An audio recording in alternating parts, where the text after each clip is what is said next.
Tak tento Friedrich Merz nezaprie tých svojich nacistických starých rodičov. Jeho detko Joachim Merz počas druhej svetovej vojny bojoval teda na tom východnom fronte a jeho ďalší detko Josef Paul Sauvigny, tak to bol rezaný nacista, dokonca v tých 30 rokoch vstúpil do tých hnedých košiel a vlastne samotný Merz hovorí, že veľmi často trávil teda v tejto rodine čas, takže preto aj má také svetovládne sklony, ako malý Hitler, že rozkazuje trebárs aj Orbánovi a nášmu premiérovi. Samozrejme, čo rozprával o tých raketách Taurus, tak znova ho zrejme usmernili jeho vlastní. Spolieham sa, že to urobil okrem toho vicekancelára Larsa Klingbeila, ktorý vlastne to hneď skritizoval a povedal, že to nie je na programe, žiadne poskytnutie raket Taurus Ukrajine. Tak určite aj Boris Pistorius, Pistorius znamená pekár po latinsky, ktorý bol aj od 23. roku minister obrany Nemecka a usmerňoval Scholza, že žiadne Taurusy na Ukrajinu, pretože jednak Nemecko tých Taurusov má málo. Sú to staré rakety, možno ak ich má 300 kusov, tak 150 je schopných letu a potrebuje ich Nemecko. Ďalej ich obsluha je veľmi náročná. Kto ste robil niekedy s nemeckým softvérom, viete, aké to je príšerné prostredie, aké sú tam zvláštne slova zložené z troch slov. Takže všetko je tam v nemčine, museli by to obsluhovať Nemci. Zaškolenie Ukrajincov do tohoto by trvalo minimálne pol roka alebo rok. Tak okrem toho by sa riskovala odplata Ruska. Rusi hneď už na to začali uvažovať, že čo by boli vhodné ciele na území Nemecka, či priamo továren na výrobu Taurusov, alebo napríklad rôzne v Nemecku, čo sú vojenské základne, tým by sa vlastne hneď vyvolala odplata aj na to, takže zrejme by to neschválili ani Američania, pretože by vznikla tretia svetová vojna. Tento Merc je úplne posadnutý tou pomocou Ukrajine, znova je tam ten narratív, to sú tri najväčšie klamstvá za posledných 10 rokov. Jedno z nich je Ukrajina nás chráni pred Ruskom. Tak Ukrajina nás nechráni pred Ruskom, ale zaťahuje do vojny s Ruskom, to je teda rozdiel. Ďalšie to klamstvo je, že nejaké experimentálne látky nás chránia pred vírusom. A tretia je, že Gábor Grendel nás chráni pred oteplovaním, čiže po anglicky Green Deal, to tiež nie je pravda. Gábor Grendel mal teraz veľmi zábavné vystúpenia, pretože reaguje na každé Ficové slovo a dokonca reaguje, aj keď slovo nevíde od Fica, čiže reaguje na to, že Fico zrušil z časových dôvodov tlačovku, tak Grendel alebo Green Deal hneď reagoval.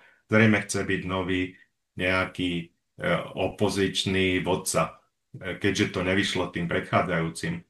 Takže Mercovi to tiež nevychádza, má veľké slova, ktoré ho potom jeho vlastní za to pokarhajú a vlastne žiadne rakety Taurus nebudú, aj keď jeho obrovský sen je stále každý deň sa stretávať so Zelenským, ráno sa zobudí a rozmýšľa, ako pozve Zelenského alebo kde pôjde na schôdzku so Zelenským, tak teraz ho pozval do Berlína.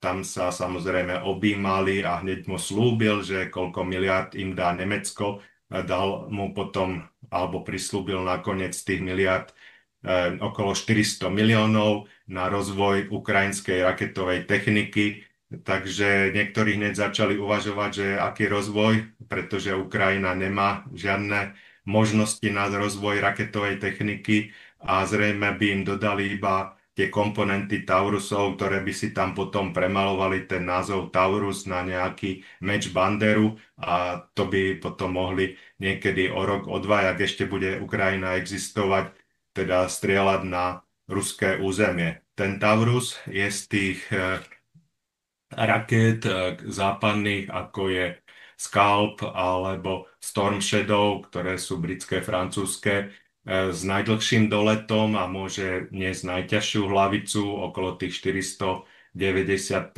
kg, čiže môže niesť aj nejakú taktickú jadrovú zbraň.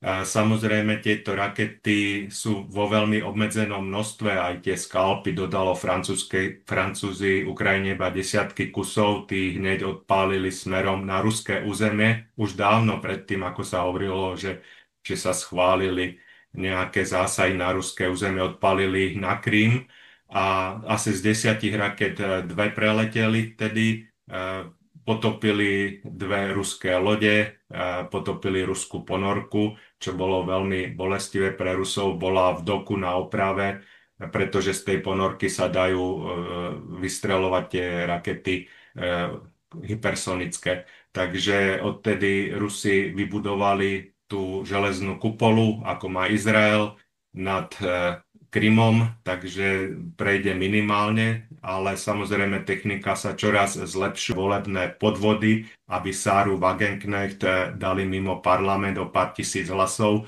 a samozrejme, aby sa dostal k moci, musel treba určite dobre podmazať aj všetkých poslancov toho ich Bundestagu, aby ho na druhý pokus zvolili za toho premiéra, keďže mal problémy, že ani vlastní ho nechceli zvoliť.